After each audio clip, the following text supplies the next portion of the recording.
The wrong woman arrived at Ashford Park on a Tuesday morning, wrapped in a gray wool traveling cloak that had seen too many winters, carrying a small leather case and a smile that did not belong to someone who had just been told she was a mistake. She had heard the Duke of Ashford speak his opening words from the base of the stone steps, in full view of his housekeeper, 2 footmen, and a gardener who had stopped raking the gravel to stare. She had heard his voice, level as a ruled line, and felt the words land exactly where he had aimed them. And then, because she had no alternative, and because her sister's future and £4,000 of her dead father's debt had been loaded into that leather case along with her 2 spare gowns, Wilhelmina Hartley had smiled at him. Not defiantly, not apologetically. She had simply smiled, the way a person smiles who has learned that the world's verdict is rarely the final verdict, and who has decided, quietly and at some cost, to wait. The Duke of Ashford looked at her smile for a moment, that stretched past the polite and into the particular. Then he said, "Come inside," and turned away, and neither his face nor his voice gave any indication of what that moment had been. What she did not yet know was that the smile had done something to him. What he did not yet know was that the something would not stop. Willa had learned of the arrangement 12 days earlier, in the sitting room of her guardian's house in Bath, where Mr. Gerald Frome presided over his papers like a magistrate who had misplaced his gavel. She had been seated across from him in a chair that was slightly too small, her hands folded, her face composed, while he explained in the careful language of a man who expects argument that his daughter Cecily had eloped. On a Wednesday, with an officer of the Hussars, and without leaving a forwarding address. The contract, however, remained. Mr. Frome had spent considerable effort and resource securing the betrothal agreement with the Duke of Ashford, whose estate in Derbyshire covered some 12,000 acres, and whose family connection to 2 cabinet ministers was the kind of social architecture a guardian of modest means does not rebuild from scratch. The contract stipulated a ward of Mr. Frome's household. Cecily had been the ward named, but the instrument itself, as written, was slightly less specific than that. Mr. Frome had spread his hands on the desk in the manner of a man presenting a reasonable solution. Willa had looked at the papers. She had looked at her guardian. She had asked about Agnes. Agnes was 16 and quiet, and given to reading novels she hid under the floorboard, and she had been coughing since November in a way that required a warmer house than the one they currently occupied. Agnes's security, Mr. Frome explained, was contingent on the household remaining solvent.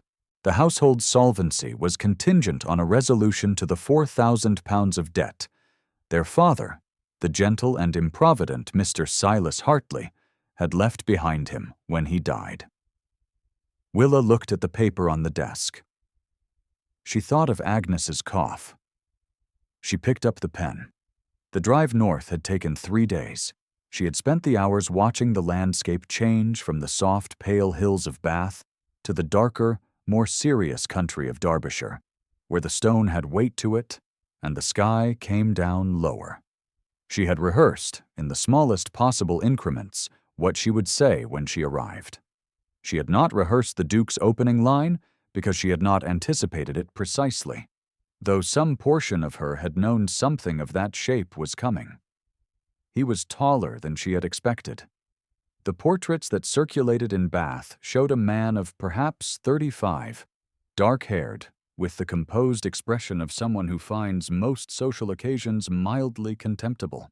The man at the top of those gray stone steps was all of that, and also leaner, and also watching her with eyes the color of smoke over water in a way that the portraits had not captured at all. "You are not the bride I asked for," he had said, and she had smiled.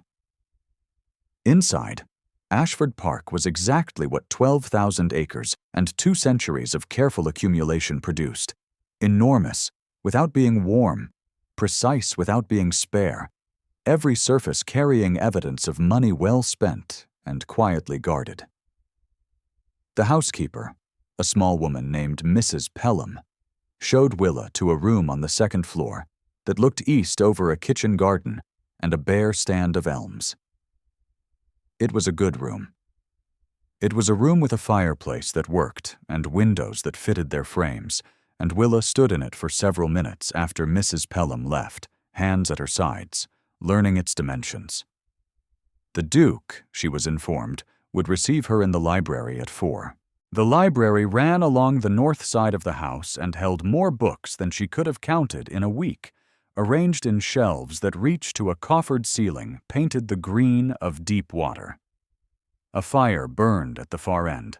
The Duke stood beside it, not looking at it, in the way of men who use fireplaces as a place to stand, rather than a source of warmth.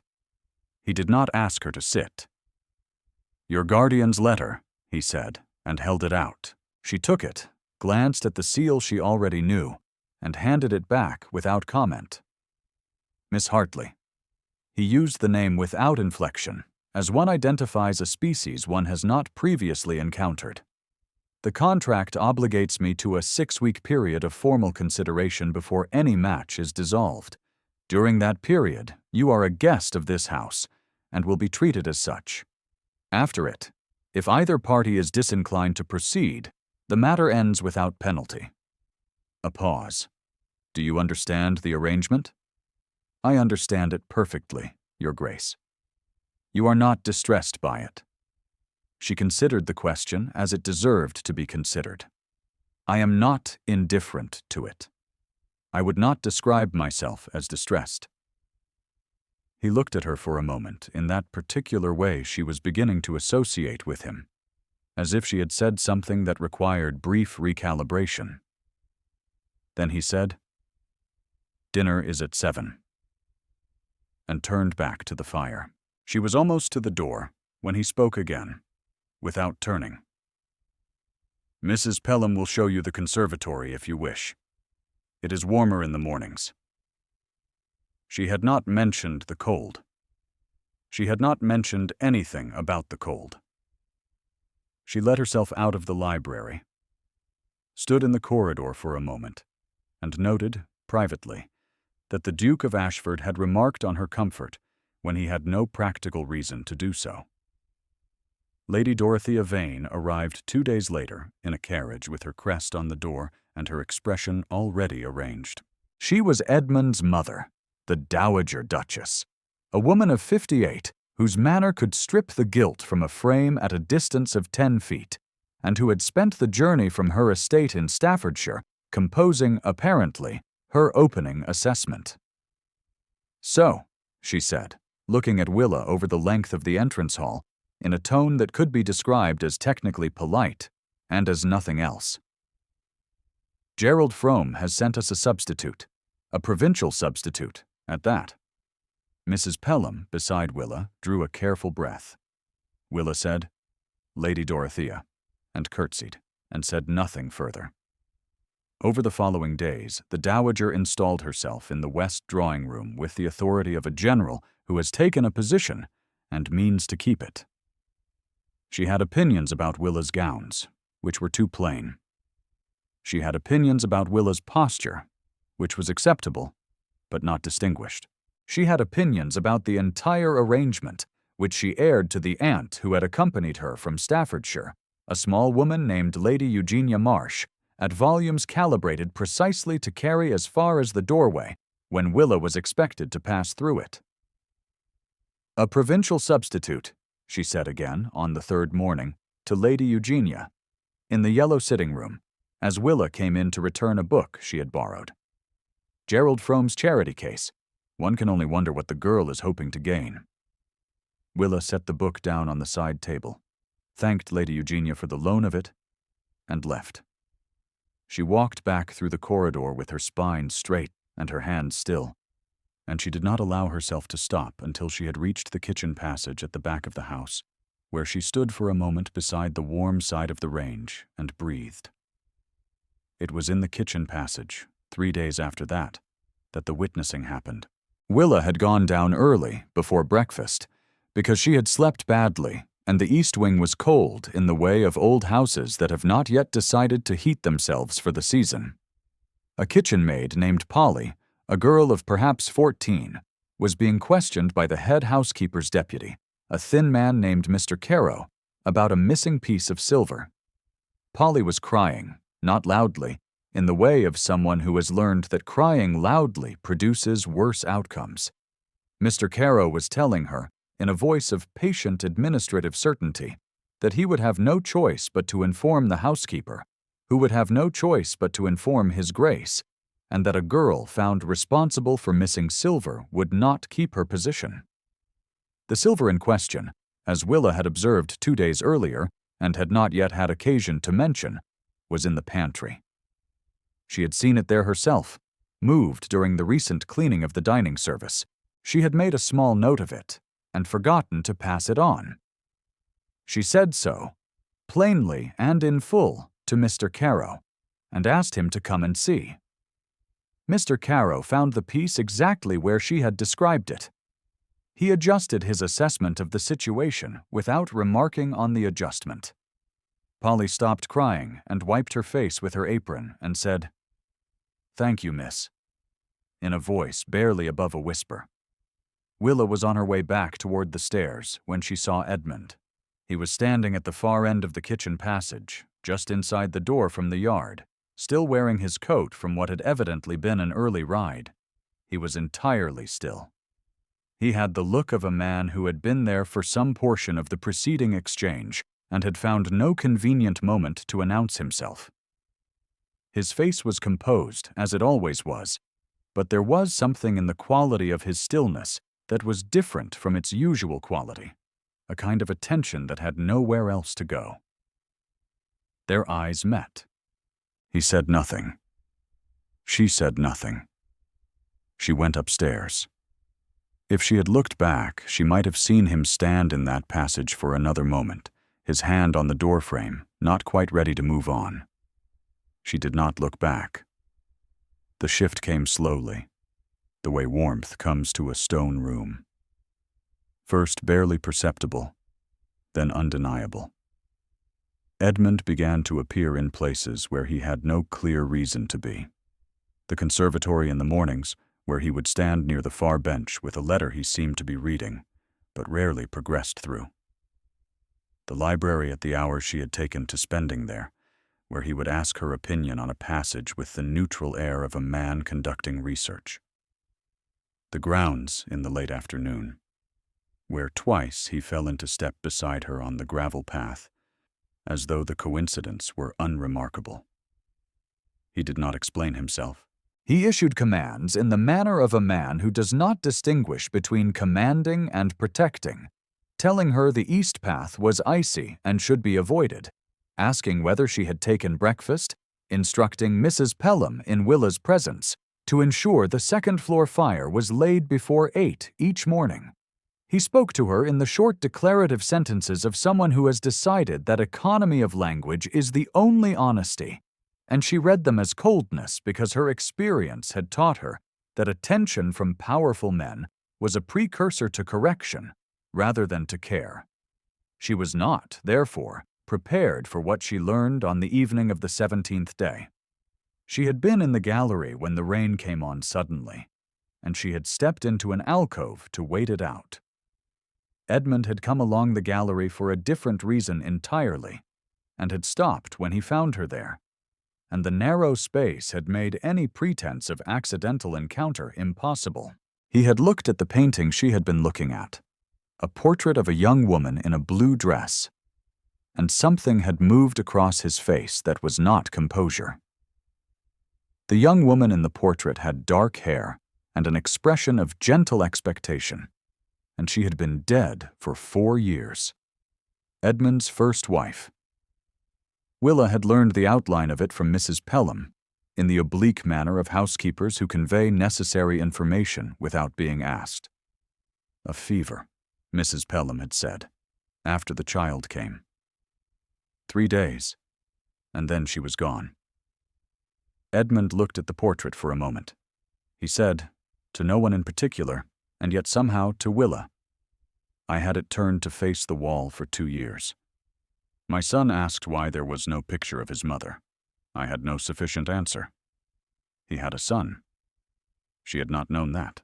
No one had mentioned a son. He is 7, Edmund said, still looking at the portrait. He is at school. He is, I am told, very like her.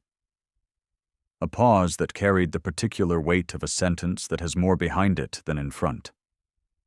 She was not happy here. I believed that was her nature. I was wrong about that. And by the time I understood I was wrong, I had no means of correction.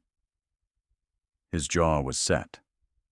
His eyes were fixed on the portrait with the steady look of a man who has assigned himself a punishment and intends to serve it.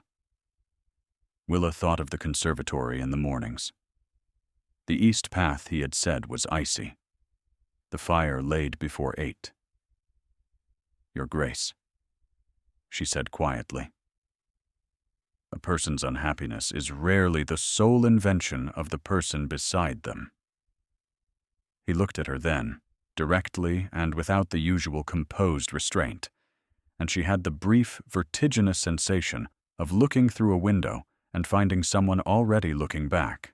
Then his expression closed again, like a door pressed quietly shut, and he said she would catch cold in the alcove, and she should come in to dinner, and she walked beside him down the gallery, and said nothing further about it. She did not know what she had seen. She knew she had not misread it. If you have been finding Willa's journey worth following, there is a quiet moment now, before the storm breaks, to let someone else know this story is here. A like or a comment is enough. The next part costs her everything she came for. Lady Dorothea's escalation arrived in stages, the way a siege does. First the probing assessment, then the occupation of strategic positions, then the ultimatum. She began with the matter of Miss Cecily Frome, which she raised in company at every opportunity, lamenting the unfortunate impulsiveness of Gerald Frome's daughter, and noting the difficulty of knowing what was to be done with the household's other ward, who had been, she implied, delivered here through no particular merit of her own. She said the substitute twice in 3 days at the dinner table, always at the moment when Willa was seated and could not leave without drawing further attention. She sent a letter to Gerald Frome.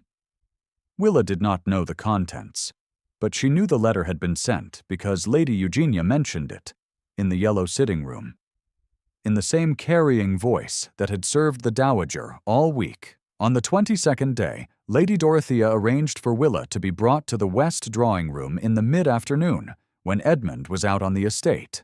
She was seated in her chair by the window, with the small, precise stillness of a woman who has been waiting with confidence, and she held a letter in her hand.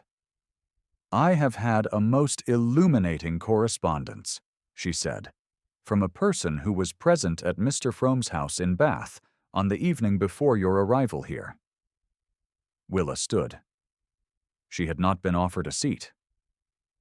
This person writes that you proposed the substitution yourself, that you presented the arrangement to Mr. Frome as a solution to your own financial difficulties, specifically the £4,000 your father owed at the time of his death, that Cecily Frome's elopement was, in fact, a convenient circumstance rather than the cause of your attendance here. She held out the letter. Willa read it. The handwriting was careful, and the words were plausible, and it was a lie, assembled from enough true detail to resemble a truth. She had, in fact, been present when Mr. Frome proposed the arrangement.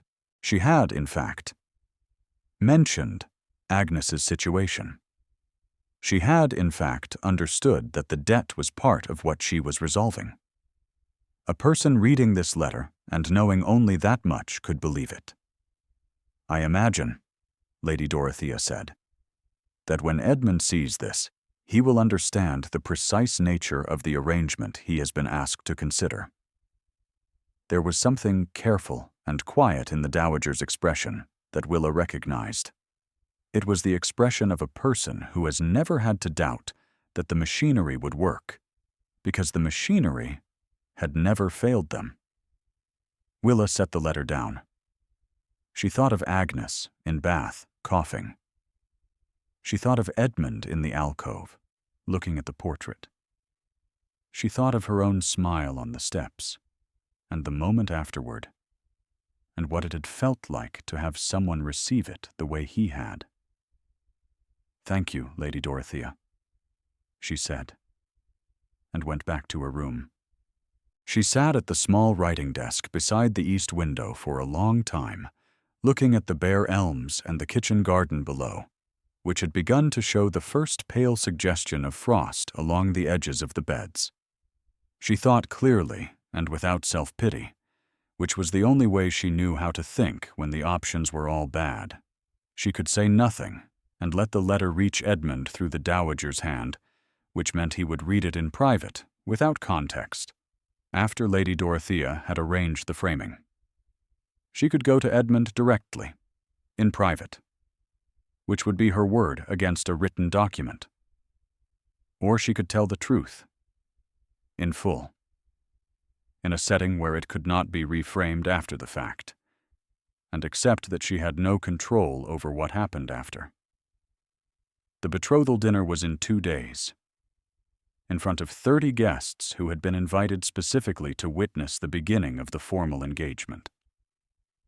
She thought about that room. She thought about the witnesses. She went to bed, slept 6 hours, and rose resolved. The dinner was held in the long dining room, which had been set for 30 and lit with more candles than Willa had seen in one room in her life. The guests were a combination of the county's principal families and the Duke's connections, with Lady Dorothea at the near end of the table and Edmund at the head. Willa had been placed beside a Colonel Ashby and a Lady Fenwick, both of whom were kind to her in the cautious way of people waiting to understand what she was. The first 2 courses passed in the ordinary currents of a formal dinner. Edmund spoke little and ate less and looked at Willa twice, in the particular way that she had begun to understand was not coldness. It was at the interval between the 3rd and 4th courses, when the room had the specific social temperature of people who have drunk enough to be warm and not enough to be indiscreet, that Lady Dorothea spoke. She did it gracefully, as she did most things, addressing the table at large with the ease of a woman in her own domain. "I wonder," she said, to no one in particular and to everyone, "whether our guests have been made fully aware of the rather unusual nature of this betrothal. Gerald Frome's ward, a provincial substitute for his daughter." A small, precise pause. One does hope the original arrangements were as candid as the current ones appear to be. The table did not go silent. Exactly. It shifted, the way a room shifts when something sharp has been introduced into a space where nothing sharp was expected. Colonel Ashby moved his glass. Lady Fenwick looked at her plate. Edmund's face did not change. His stillness was the stillness of a man who has heard something and is deciding what it means. Willa set down her fork.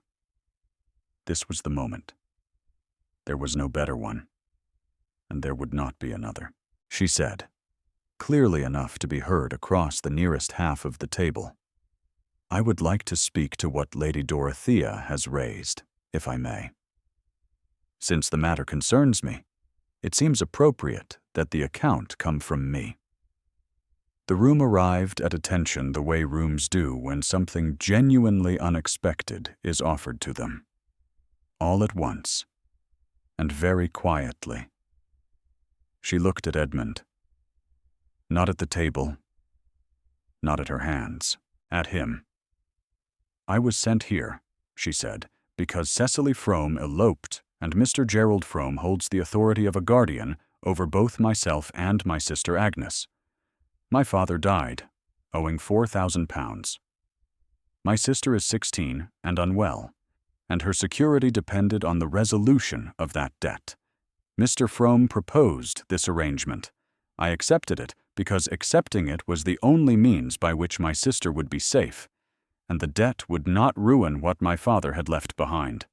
I did not engineer Cecily Frome's elopement. I did not propose my own attendance here as a stratagem. I was given a choice between this and watching my sister spend the winter in a cold house with a cough that has not improved since November. She looked at the table now, and then back at Edmund. "I have a letter," she said, "which Lady Dorothea showed me 2 days ago, which suggests otherwise. I cannot speak to its origin. I can tell you that what I have just said is the complete truth, and that I understood, when I chose to say it here, that I was surrendering any claim to the outcome in order to say it clearly. You deserve to know the truth. The form in which you learned it was the only thing I could control." The room held its breath. Lady Dorothea's fan had come to rest in her lap, entirely still, and her expression had acquired the quality of a confidence that is processing an unexpected resistance. Edmund had not moved. His eyes had not left Willa's face for the entirety of what she had said, and she could not read him, and her hands were steady on the tablecloth, and she had no idea what came next. He rose. He did not do it quickly. He rose from his chair at the head of the table with the measured deliberateness of a man performing a formal and irreversible act, and the room's attention, which had not quite known where to settle, settled on him. He looked at his mother for a brief moment, and then away, with the particular economy of a man who has reached the end of one conversation and begun another. He said to the room, "Miss Hartley has told the truth. I have known its outline since the 3rd day of her arrival. My solicitor, Mr. Trent, has corresponded with Mr. Frome and confirmed the sequence of events in full." He looked at Willa. What I did not know until this moment was whether she would tell it herself, in this room, when telling it cost her the most. The room was very quiet. "I know it now," he said. He picked up his glass from the table. He did not deliver a declaration. He did not explain himself. He simply held up his glass and said, "To Miss Hartley," in the level voice of a man who has placed a bet on a certainty, and Colonel Ashby was the first to raise his glass in response, and then Lady Fenwick, and then the table, and the 30 guests who had been invited to witness a betrothal witnessed a different and more consequential thing.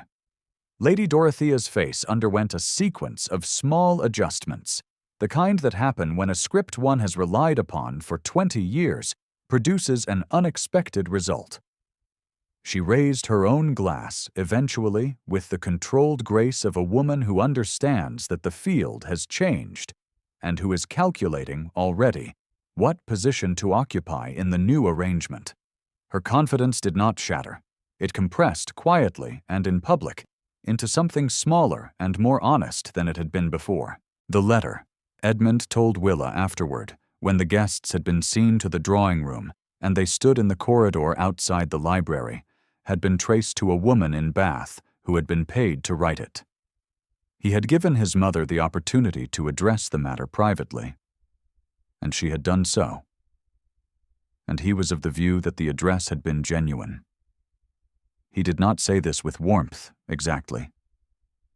He said it with the careful fairness of a man who does not confuse correction with condemnation. Willa listened. She was tired in the way of someone who has spent 2 weeks carrying a weight very carefully and has just put it down. "Your sister," Edmund said after a moment. "Yes.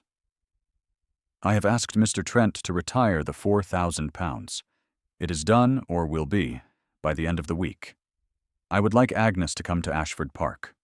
The conservatory is warm, and the east wing has 3 rooms that are not currently in use." She looked at him. He was looking at a point approximately 6 inches past her left shoulder, with the expression of a man who has said something he means, and is waiting to see whether it has been received. "Why?" she said. Not as a challenge. Genuinely. He looked at her then. Because you smiled at me on those steps when you had every reason to do something else. Because you gave Polly back her position and said nothing about it to anyone. Because in that alcove, you told me a true thing that was not your truth to tell. And it cost you something to tell it. And you told it anyway. He paused. A muscle in his jaw shifted. Because I have been a cold man in a cold house for 4 years. And I would like, if you will permit it, to be something else. What she did in that corridor she kept to herself. What her face did was a different matter. The body does not consult propriety when something it had stopped expecting arrives. And something in her chest, which had been very carefully still for a very long time, was no longer still. She said, "You should know that I will not become manageable, Your Grace. I will tell you true things when they are inconvenient." "I am aware," he said. "I am relying on it." She almost smiled. He almost smiled back. It was the beginning of something that would take time and difficulty, and several additional true things told in inconvenient moments, and neither of them was under any illusion that it was simple. What it was real. Agnes came to Ashford Park in the 3rd week of December, on a day when the first snow of the year came down over the Derbyshire hills in the particular slow way of early season snow, as though the sky were not yet certain of its intentions. She arrived in a post-chaise that Edmund had sent to Bath, without being asked, wearing a new wool shawl that Mrs. Pelham had somehow acquired between the letter's arrival and the carriage's departure, and she looked around the entrance hall of Ashford Park with the wide eyes of a girl who has been living in small spaces and is confronted, suddenly, with a very large one. She looked at Willa, and then at Edmund, and then back at Willa. "It is very large," she said. "It is," Willa agreed. "I shall require a map." Edmund from the stairs said, "Mrs. Pelham will oblige." And Agnes turned to look at him with the frank, unguarded assessment of a 16-year-old who has not yet learned to hide what she thinks. And then she said, "You have very good staircases, Your Grace." And Edmund, almost imperceptibly, with no audience but the 2 Hartley sisters and the housekeeper, let something ease in his expression that had not eased in 4 years. Mr. Trent's confirmation arrived in the final days of December. The £4,000 retired, the obligation cleared, the instrument of the original debt marked as satisfied, and returned. Willa read the document by the fire in the library, and then she set it aside because it had done its work. And what mattered now was not the paper, but what the paper had closed the door on. She stayed in the library for a while after that, listening to the house settle around her. The fire was doing what fires do in old houses in winter, speaking in small clicks and exhalations, and the snow outside the north window was still coming down, patient and fine, onto the garden and the bare elms and the gravel paths that had grown familiar under her feet. From somewhere deeper in the house came the sound of Agnes at the pianoforte, working through a piece she had not yet mastered, pausing and returning to a difficult measure and trying again. Edmund came in without announcement, which he had begun to do, and stood at the window for a moment looking at the snow. "She is improving," he said of the piano. "She is determined. It amounts to the same thing eventually." He looked at her. She looked at him. The fire said something between them that did not require translation.